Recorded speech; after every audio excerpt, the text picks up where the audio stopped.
Part 1.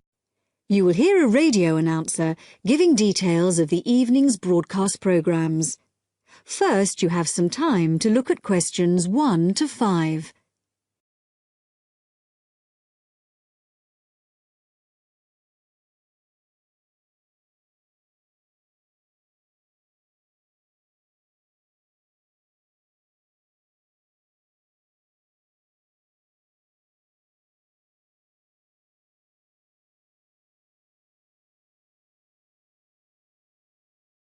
Now listen carefully and answer questions 1 to 5.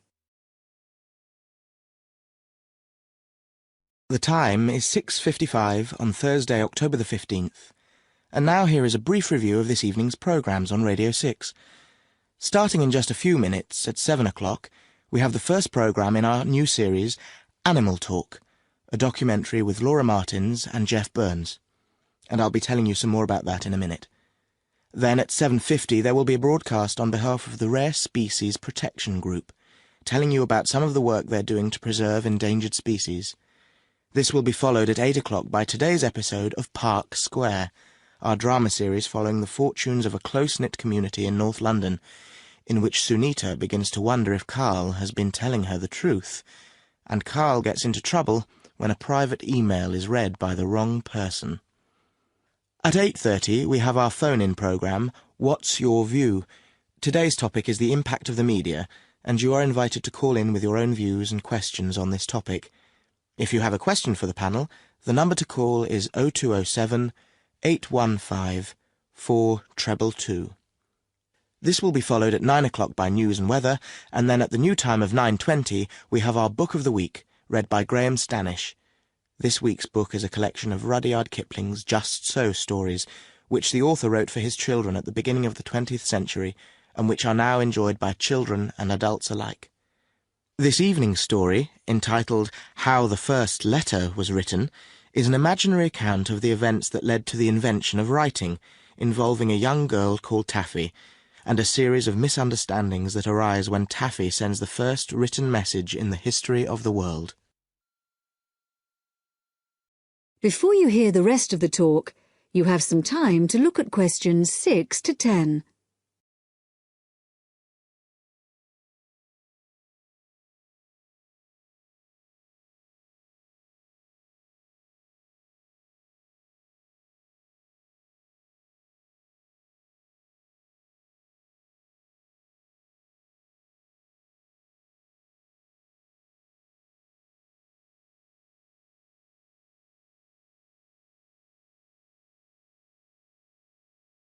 Now listen and answer questions 6 to 10.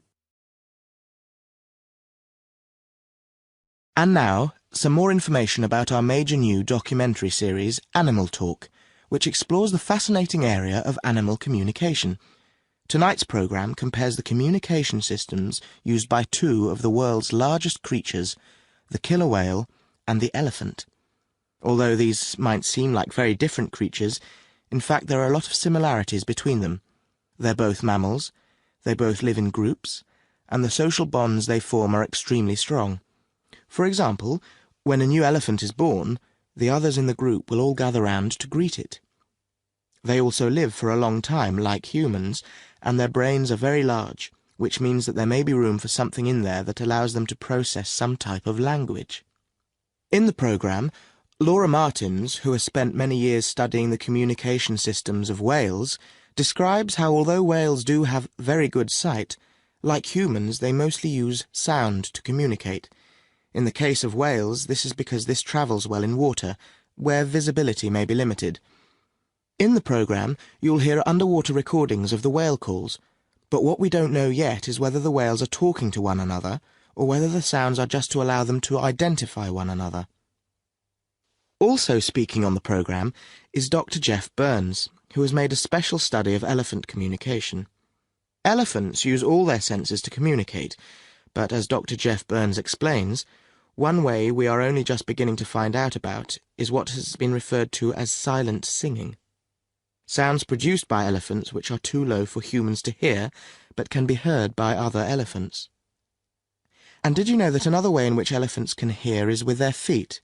So, when one elephant stamps on the ground, maybe to warn about danger, the sound travels through the ground, and another elephant up to 30 kilometres away may pick it up. To find out more about exactly how they do this, stay tuned to Radio 6 for Animal Talk. That is the end of part 1. You now have half a minute to check your answers.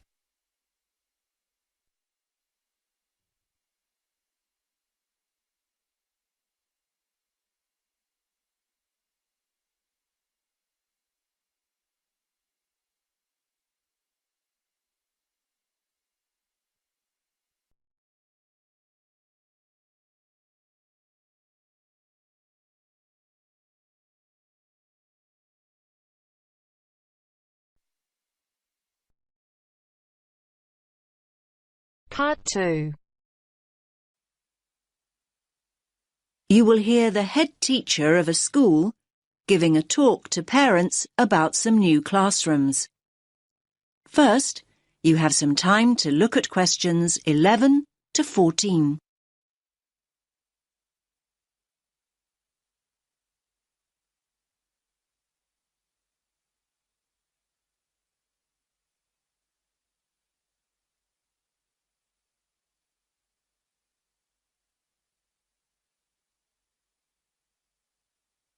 Listen carefully to the first part of the talk and answer questions 11 to 14.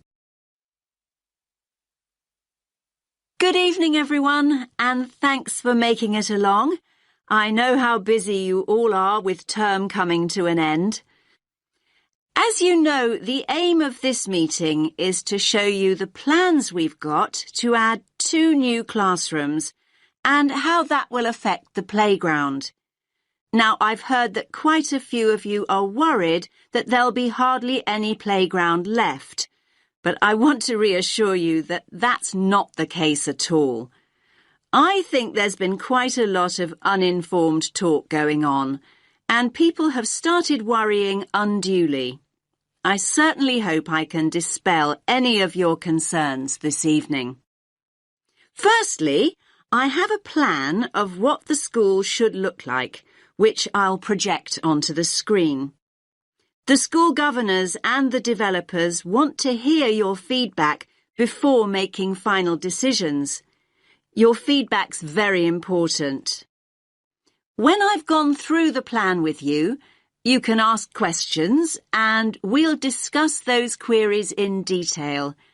There'll be plenty of time to tell us what you think over the coming weeks. And once the plans are a little more developed, they'll be available online. There'll be a weekly update, and once the actual construction begins, you'll be able to check progress as it happens. Personally, I'm very happy with where we've got to. I knew we had to have the extra space, but I must admit I worried long and hard about what we might have to sacrifice for it. The developers have certainly convinced me that we've made the right decision. You now have some time to look at questions 15 to 20.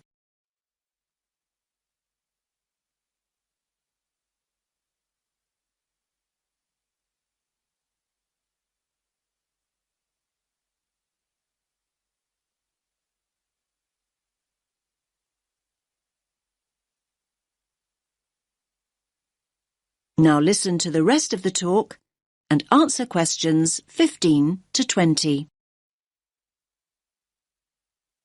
Right, can everyone see the plan now? Good. Let's start at the Balfour Road entrance, since that's where most of you come and go from.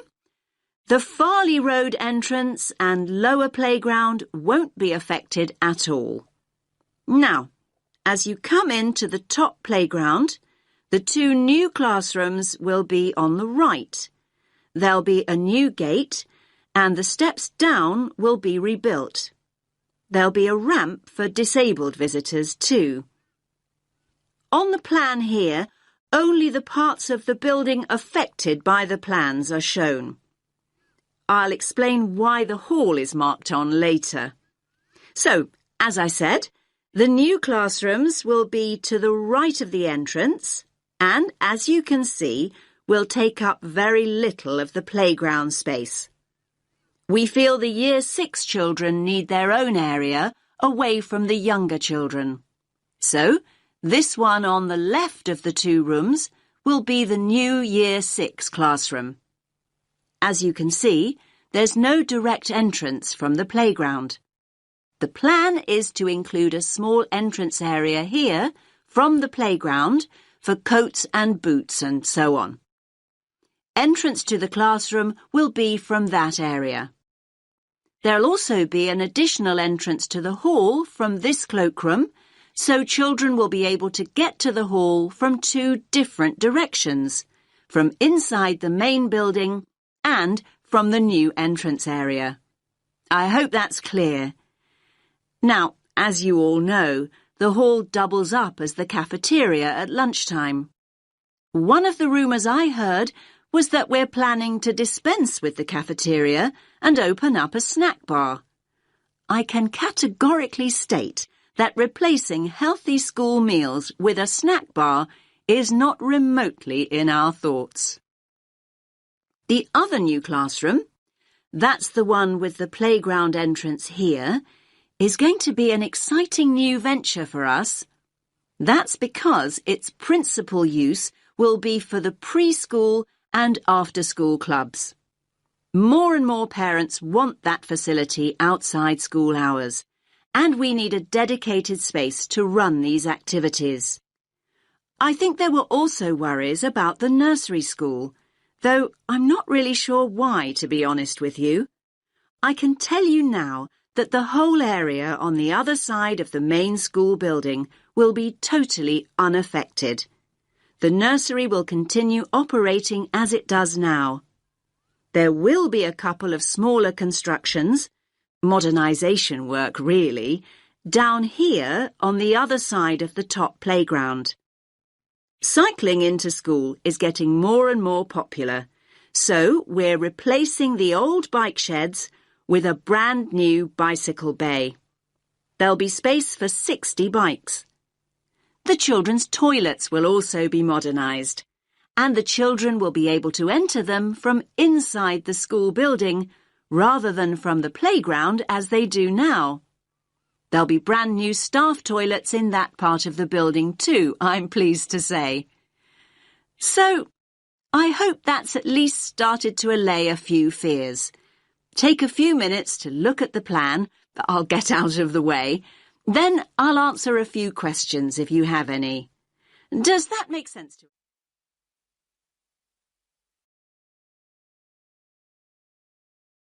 That is the end of part 2. You now have half a minute to check your answers.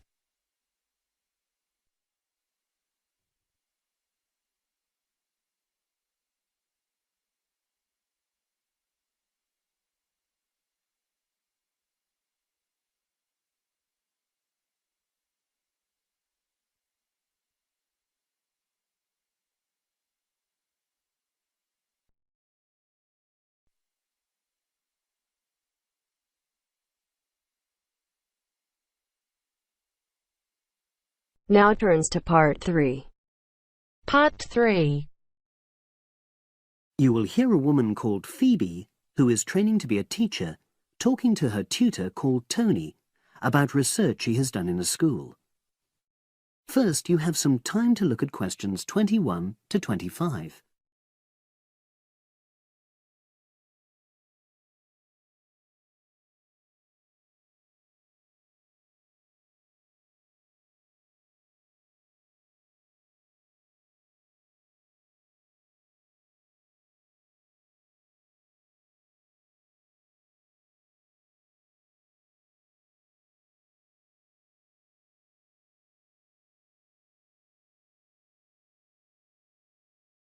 Now listen and answer questions 21 to 25.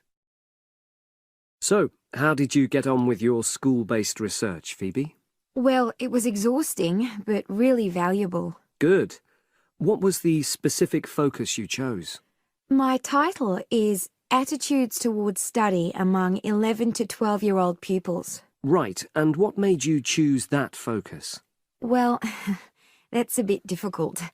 Lots of my classmates decided on their focus really early on, mainly on the basis of what they thought would help in their future career, in their first year's teaching. So that's what helped you decide? Actually, it was that I came across a book written by experienced teachers on student attitudes, and that motivated me to go for the topic. Okay. So what were your research questions or issues? Well, I wanted to look at the ways students responded to different teachers, particularly focusing on whether very strict teachers made teenagers less motivated. And from your research, did you find that was true? No, not from what I saw, from my 5 days observation, talking to people and so forth. Okay. We'll talk about the actual research methods in a moment, but before that, can you briefly summarise what your most striking findings are? Well, what really amazed me was the significant gender differences. I didn't set out to focus on that, but I found that boys were much more positive about being at school. Girls were more impatient. They talked a lot about wanting to grow up and leave school. Very interesting. Yeah, it is. From doing the research, it was clear to me that you might start out to focus on one thing, but you pick up lots of unexpected insights. Right. Did you get any insights into teaching? Yes, certainly. I was doing a lot of observations of the way kids with very different abilities collaborate on certain tasks, help each other. And I began to realise that the lessons were developing in really unexpected ways. So what conclusion do you draw from that? Well, I know it's necessary for teachers to prepare lessons carefully, but it's great if they also allow lessons to go their own ways. Good point. Now, I'm really pleased to see you doing this. Analysing and drawing conclusions based on data. But surely this isn't proper data. Because it's derived from such small-scale research. Well, as long as you don't make grand claims for your findings, this data is entirely valid. I like the way you're already stepping back from the experience and thinking about what you've learned about research. Well done. But I know I could have done it better. As you become more experienced, you'll find ways to reduce the risk of difficulties. Okay. Now you have some time to look at questions 26 to 30.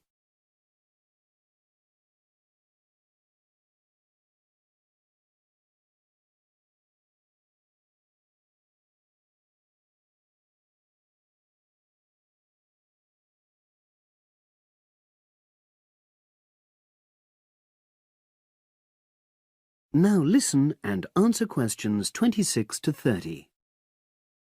So, let's look in more detail at how you gathered your data. Let's start with lesson observation. Well, it generally went quite smoothly.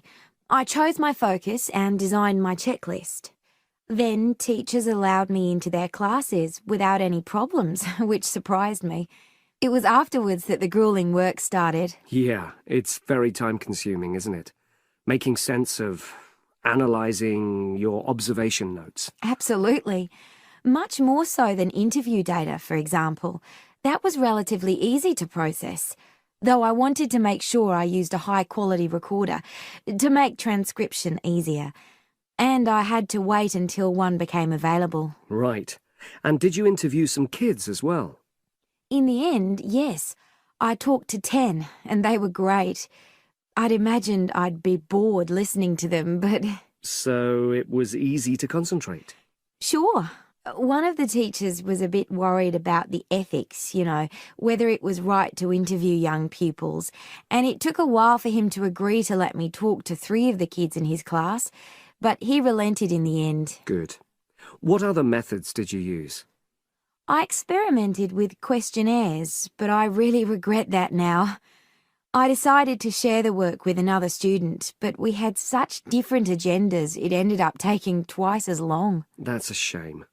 It might be worth you reflecting on ways you might improve on that for future projects. You're right, yeah. Okay. And the other thing I did was stills photography. I didn't take as many pictures as I'd hoped to. Lack of time? It's pretty easy just snapping away, but I wanted each snap to have a purpose, that would contribute to my research aims, and I found that difficult. Well, that's understandable, but remember...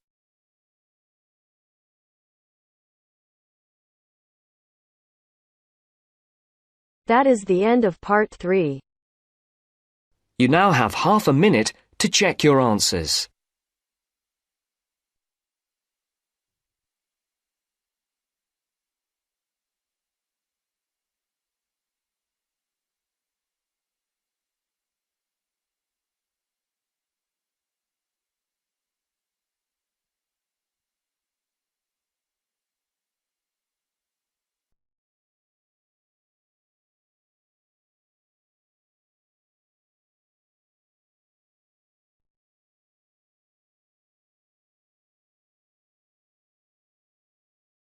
Now turns to part 4. Part 4. You will hear the first part of one lecture, in a series of lectures about environmental issues. First, you have some time to look at questions 31 to 40.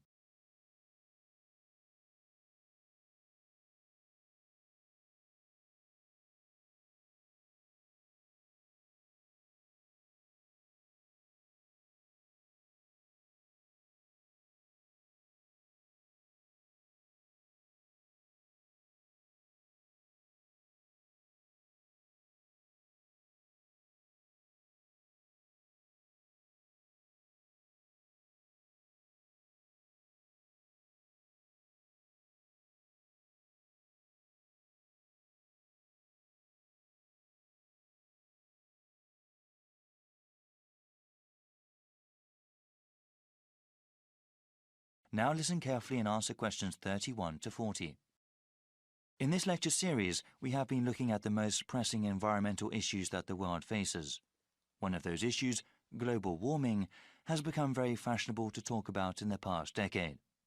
Though I'm not trying to diminish its importance as a problem, it must be understood that the effects of an increasingly warm planet will not be seen for many more decades.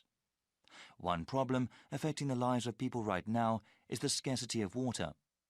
The need for fresh water will only increase as the world's population grows, especially in developing countries. In the future, changing weather patterns that come with global warming will only make the problem worse. People need water to drink, cook food, shower and wash clothes. Most of the planet is covered with water, but unfortunately only a tiny percentage of it is fit for human use. Of all the water in the world, less than 3% is fresh water. More than 2/3 of that remaining percentage is locked up in glaciers in Greenland, Antarctica and elsewhere, also unavailable for human use. The water vital for life comes from lakes, rivers, underground aquifers, rain and snow. This surface water, groundwater and precipitation is not disturbed equally across the Earth's surface. For example, Canada, which has about 0.5% of the world's people, contains about 10% of the world's readily available fresh water. Brazil makes up about 3% of the world's population, but within its borders contain nearly 12% of the world's freshwater resources. As the economies of developing countries grow, the need for fresh water also grows. One example of this has to do with the production of meat. In some countries, the demand for beef increases when people earn more money. However, raising cattle is incredibly water-intensive, requiring about 15 tons of water for 1 kilogram of grain-fed beef.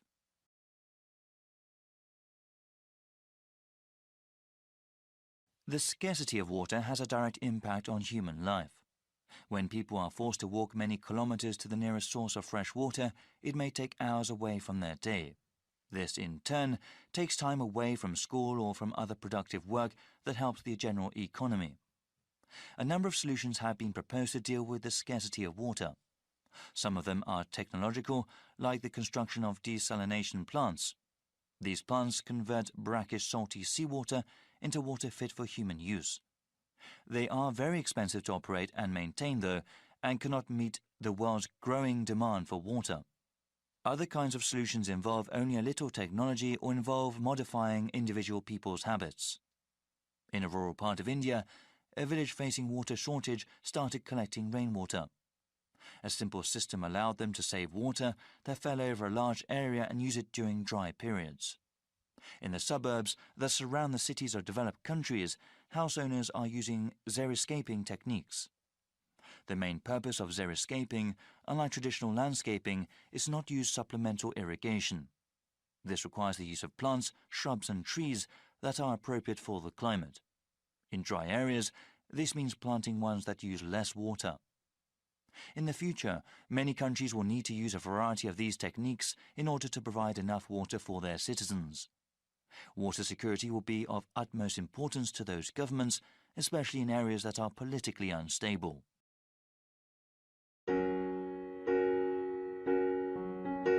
That is the end of part 4. You now have half a minute to check your answers.